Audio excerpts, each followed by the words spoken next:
Hello, it is Monday, December 20th, 2021. I'm Chris Remo, and welcome back to the New York Times Crossword Daily Solve. It actually isn't quite Monday, December 20th, as at the time I'm recording this. It's actually late Sunday night on December 19th. I'm taking advantage of the fact that, for whatever reason, the Sunday and Monday puzzles both come out a few hours early. I don't entirely know why.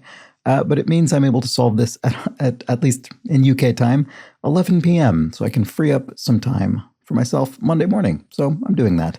Anyway, this isn't particularly relevant to you, but I thought I would share that detail, just in case I end up, I don't know, collapsing from exhaustion or something midway through. Anyway, this puzzle is brought to you by Robert B. and Alex and the inestimable Hood Monster. These are all patrons of the Patreon campaign, and actually I believe Robert B. and Alex are new benefactors, so welcome. Thank you so much for backing.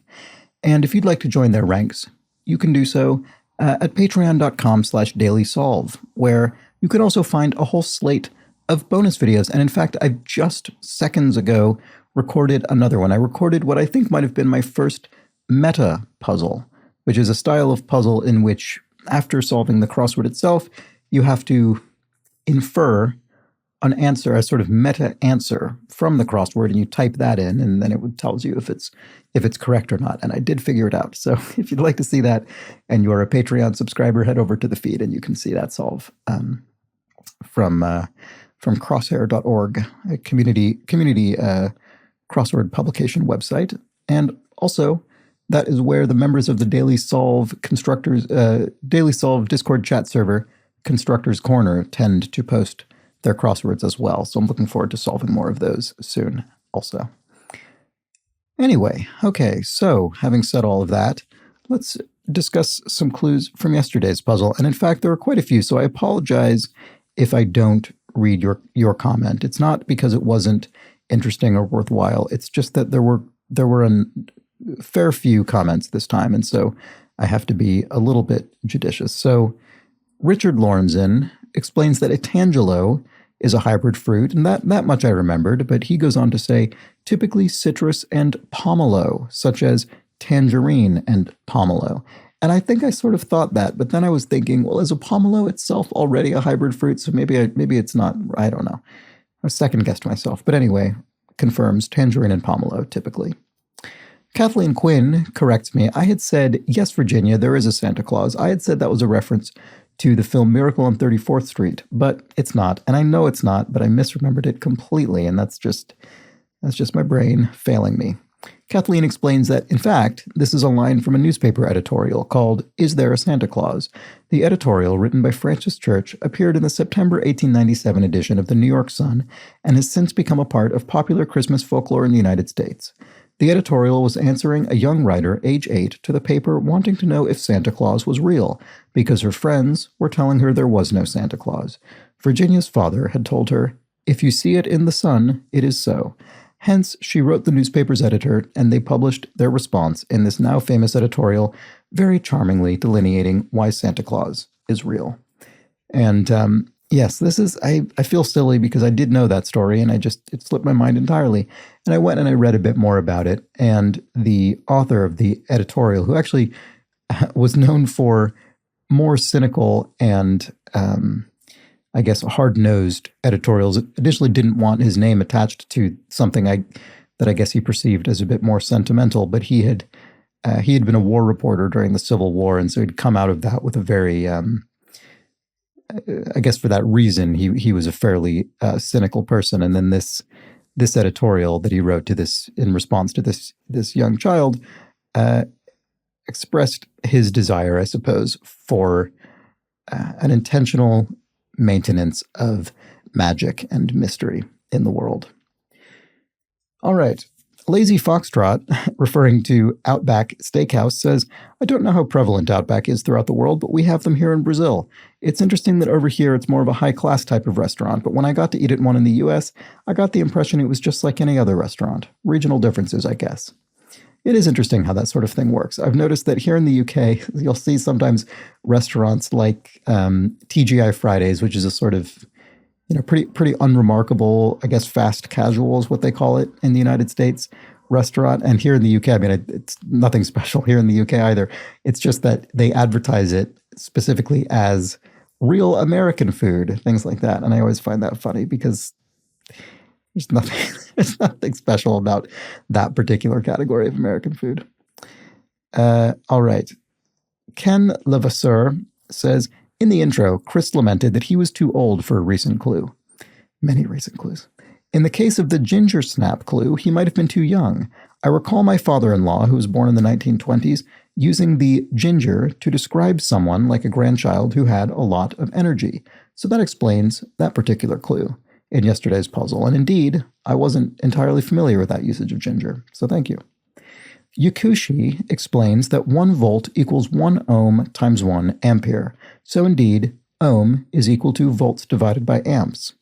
And that explains one of yesterday's clues that I did sort of intuit the correct answer to, but not because I had any deep understanding. So thank you for confirming that. ADYJ1411 explains that Nora Helmer, who's an answer in yesterday's clue, is the protagonist of the play A Doll's House by Henrik Ibsen. It's a feminist play discussing a secret that Nora has hidden from her husband Torvald about how she owes someone money. I'm not going to spoil the ending, but I will say Ibsen wrote an alternative ending for the German premiere because the original ending would not have played well there. Nowadays, this alternative ending has largely disappeared, and Ibsen called the ending a barbaric outrage because of how it didn't fit the feminist theme of the actual play. And finally, Kathy Swope explains that telemedicine has a long history in Europe since the mid-1900s. In the US, it started in the 1950s, a famous early example being a television link between two Nebraska hospitals. Today, the common understanding is using a telephone or computer for patient consultations or treatments. So, indeed, that's very interesting. I'm quite curious about the longer-term history of telemedicine. All right, and that was quite a lot. So again, I apologize if I didn't get to your comment, but that seemed like a fair cross-section. Oh, there was also a reasonable amount of discussion about what counts as Scandinavia. I maintain that a Finn doesn't count as Scandinavian. Someone said that the Scandinavian peninsula geographically includes bits of Finland, but I believe the clue was about Finns, the people. And they're not called Scandinavian. So okay. Anyway, sorry, not to reinflame that discussion, but I stand by my determination yesterday. All right. Anyway, this is a Monday. Finally getting onto the crossword. Isn't this a crossword solving channel? Okay. Today's crossword is a Monday puzzle constructed by Anne Rowley, who's a debut New York Times constructor. I looked that up just before loading up this puzzle. Constructed by Anne Rowley and edited, as always, by Will Shorts. So let's get going. Ready to get started? Okay. Actress Raquel Welch, classic actress of the screen. Lowest of the low, I don't know, worst perhaps. Number of provinces in Canada, I think 10. And to stockpile.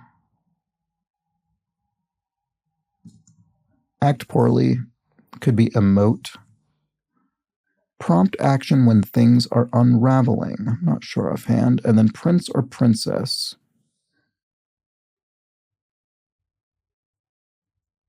Oh, royal, of course. Sorry, I don't know why that took me so long. Maybe it is good that I mentioned it's past 11 o'clock right now. I'm falling asleep. All right, Nebraska City nicknamed the gateway to the west. It must be Omaha. Omaha, Nebraska. Stockpile. Lay on? I don't quite know. Chew the fat could be chat. And like the good old days could be the halcyon days.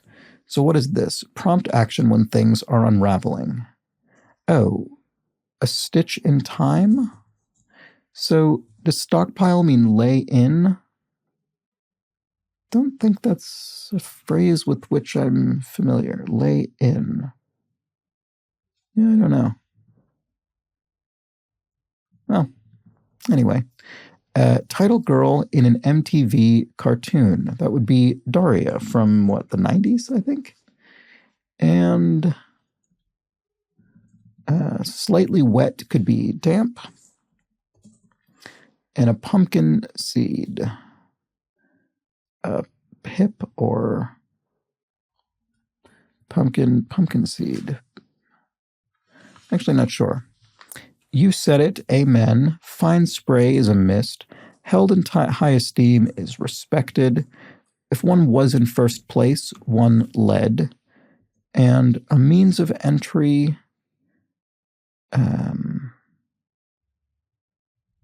not sure. Blank retentive, anal retentive, and blank we cool, are we cool. A hexagonal bit of hardware could be a nut, as in a nut and a bolt. And it's good for what ails you, of course, is a cure. And a means of entry is... Why access, of course. Boy, I really am tired, aren't I? Okay, here we have a female French friend is ami, so AMI would be the masculine form and AMIE the feminine form. Oh, a pepito or pepita, a pumpkin seed in Spanish. Yeah, I should have thought of that earlier. And a watery expanse is a sea. And a rear end in slang. What, a tushy, perhaps? An outback bird is an emu, indeed, speaking of outback. So tushy. And an anti-knock fluid. Ethyl, perhaps? Yeah, probably, because the blank duckling would be the ugly duckling. So anti-knock, in this case, meaning in an internal combustion engine in a car, to avoid the knocking, that engine knocking effect. In the mail could be sent. It's in the mail. It's been sent. And counting everything together in all. And Andrew Wyeth portrait subject.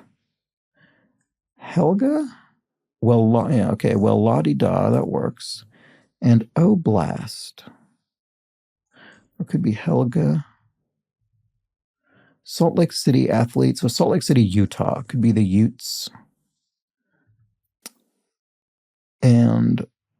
Oh, Oblast. Damn it all or darn it all or something like that.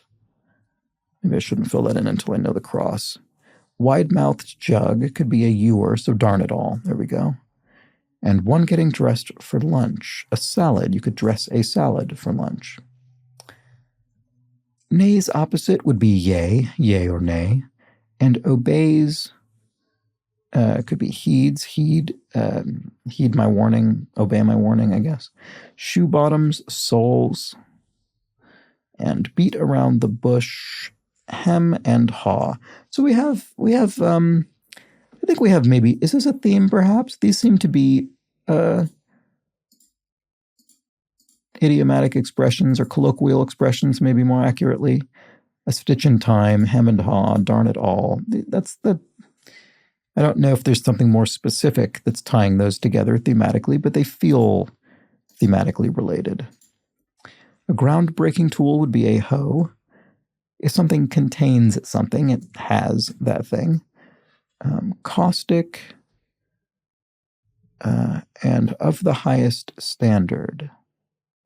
Elite, perhaps? A cry of pity. It could be alas, maybe. What is this? Angry with could be mad at. Relieved of could be rid of. So that does make elite actually look plausible. And one of three in Orion's belt. 3 stars in Orion's belt. Oh, and caustic is, of course, harsh. There we go. And a prefix meaning difference, hetero. So heterogeneous, for instance. And let the blank show. Let the record show. And a piece with a view is an op-ed, I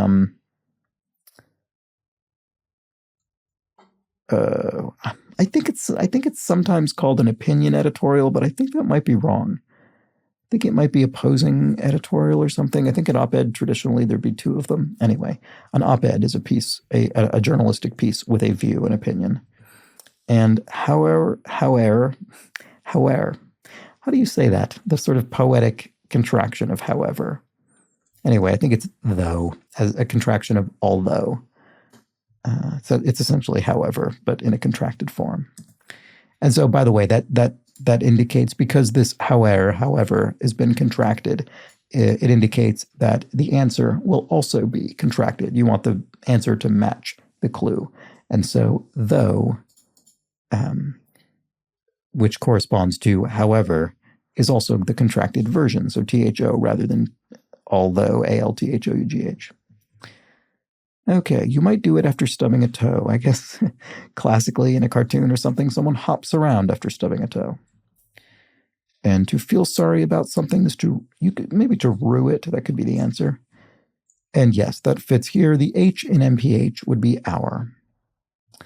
And one time when we don't typically, so often when there's an abbreviation in the clue, we will then abbreviate the answer as well. But there are a number of cases we don't do that, but one of the cases in which we don't do that is when we're actually unpacking the abbreviation itself. So we're taking something and unabbreviating it. In this case, we're taking the H from MPH, miles per hour, and we're spelling it out fully. So of course, the hour, well, not of course, I guess it could be HR, it could be abbreviated, but generally speaking, not in this particular category of clue. All right. Pulsating could be throbbing. Here we go. What ties everything together? So here's our revealer. The revealer that, as this exactly says, ties it all together, ties our theme together, our theme clues and answers in an explanatory clue and answer. And as Lyell's law predicts, it tends to be found towards the southern border of the grid, trending towards the eastern side in the across answers. That's usually where it's found, and indeed, that's where it is this time. So, what ties everything together, including 20, 32, and 42 across? I don't know. I just don't know. We'll have to see. To burgle is to rob, to steal, and an outback animal could be a wombat, an animal for, there's the outback again. 2 outbacks in this crossword, and 1 yesterday. And a bundle of money could be a wad. Host Cotby of morning TV, Hoda, I guess.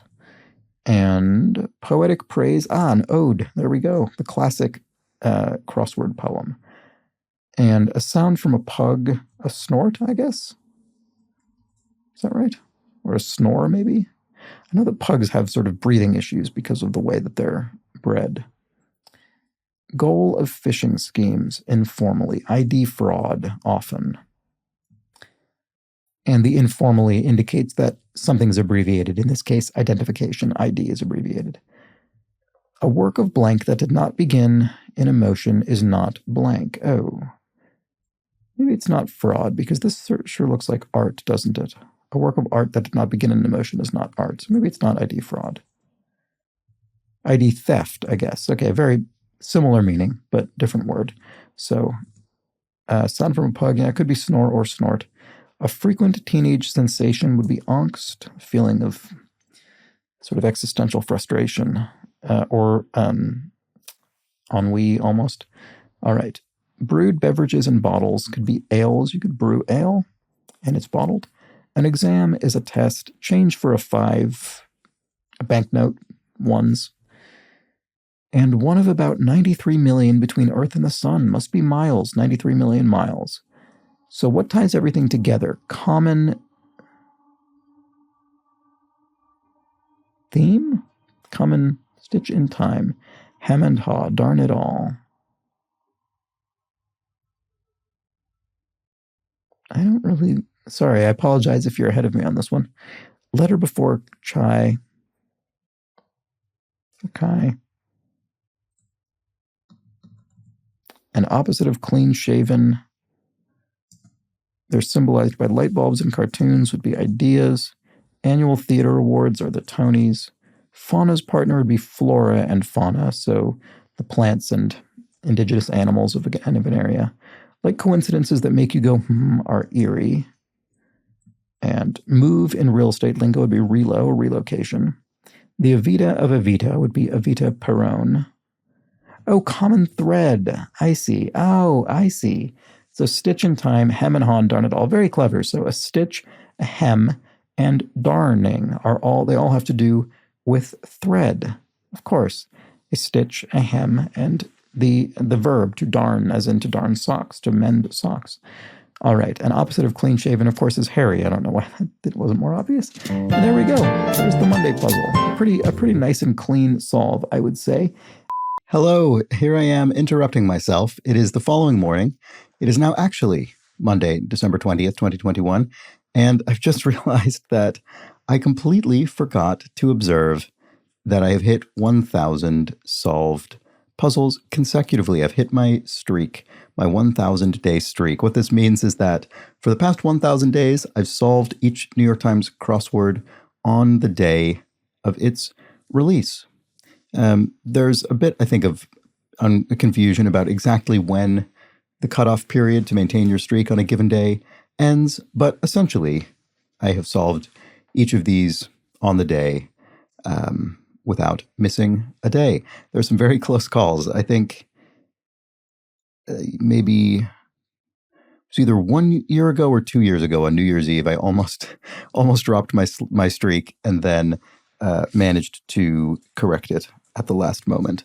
And I think the reason I forgot to observe this is because I'd set a calendar reminder, but because I recorded it the night before, last night, I had not yet gotten to that calendar date, so I hadn't seen the reminder. Anyway, this is it's a completely arbitrary achievement. I just typed it into a calculator, and it looks like this is 2.74 years of crossword solving. So maybe I'll note it again once I get to 3 years straight, which would be, what would that be? 1,095. That's not even that far away. So anyway, sorry about this interruption of myself by myself. I just wanted to point that out because I completely forgot. And I figure if I don't, people will note it in the comments. So thank you for thank you actually for those of you who pointed this out, that when this was coming. I think I first thought to put it on my calendar because people observed when it would happen, and then I put the calendar reminder on as a result of that. And then it didn't do me any good, which was my own fault. Anyway, all right, back to me.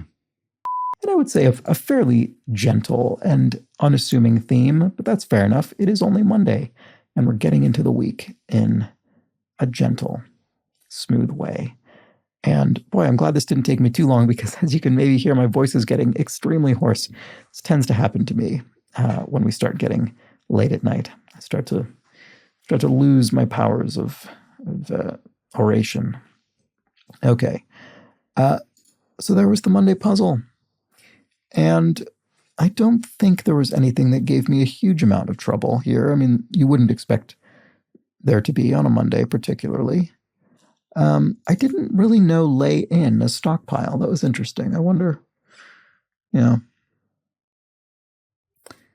think everything else was relatively straightforward once we saw it come in. So let me know how you fared, if you found this to be a similarly smooth Monday solve. And I'll be back. I'll be back in your case tomorrow, and in my case, the day after tomorrow, I suppose. I will be flying.